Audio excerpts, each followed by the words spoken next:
There's a protest here today up in the Garden of Remembrance in Dublin, and it's basically about the EU migration pact that Ireland have recently signed into. So, I mean, just for you personally, what are your concerns about this migration pact? That they're bringing men, especially undocumented men, into small communities, and they're saying they're trying to integrate them. They're not. We don't know who these. We would feel exactly the same if it was 1,000 men, 200 men from anywhere, from Donegal, anywhere, that we know nothing about.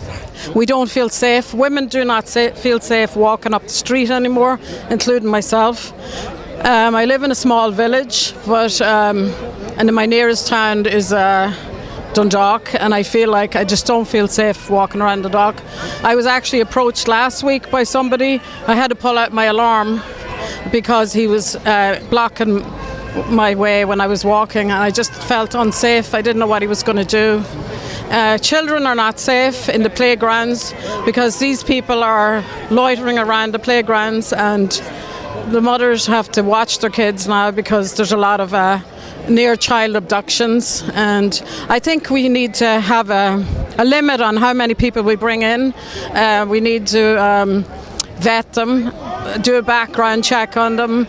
We need to know if they're really coming from countries where there's wars, because a lot of them are economic migrants, and they've heard that Ireland is a good place to go to get free stuff, and I just think the Irish should be put first. Just what are your thoughts about your general thoughts on what's happening in Ireland regarding migration at the moment? Well, I have a few concerns. My first concern is that it's not safe for our children. We lived in a very safe country where our children, we have criminals, but we have enough of our own.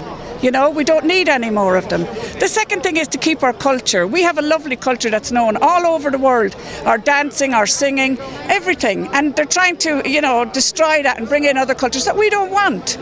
And the other thing is Islam is really my bone of contention, because they're bragging online that they're going to slaughter us unless we become Muslims. I'm not going to be a Muslim even if they cut my throat from here to kingdom come. I'm not going to be a Muslim.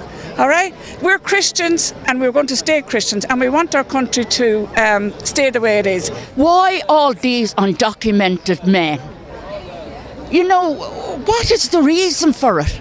Well, see, we're just a small island, okay? We just have a population of over 5 million, and the people that are coming in are coming from countries where there's 300 million, 40 million. So they can go to another part in their own country. They don't have to come to a small little island where we don't have the resources. And now there's a spike in crime. The Garda, we don't have enough Garda. We don't have enough like I said, hospitals, services are being affected, and I think there should be a limit. Yes, there should be a limit, because you can let some people in, but you don't have to let thousands in. And yes, it's a bit late right now because they've already let a few 100,000, and every town and every village has been affected, and there's actually tents all over the streets in Dublin, which isn't. Now we have people that want to come on vacation can't come here because there's no accommodation for them. Now, a woman on the train said to me, but it's nice to see other cultures. Yeah, at a distance, but not to the detriment of our own. Not to the detriment of our own. So that's what I have to say. And it's a message for the Muslims. You needn't think you're taken over, because we won't let you. But if you had a message for the government, what would it be? I would say we need new leadership, and everybody should register to get out and vote in the general election, because these people that are in there are not representing the real Irish people. Our family, our ancestors died for the country, and it's just been given away to foreigners. And I think the Irish should have a referendum on it, and we should be asked, we the people, because they're meant to represent us.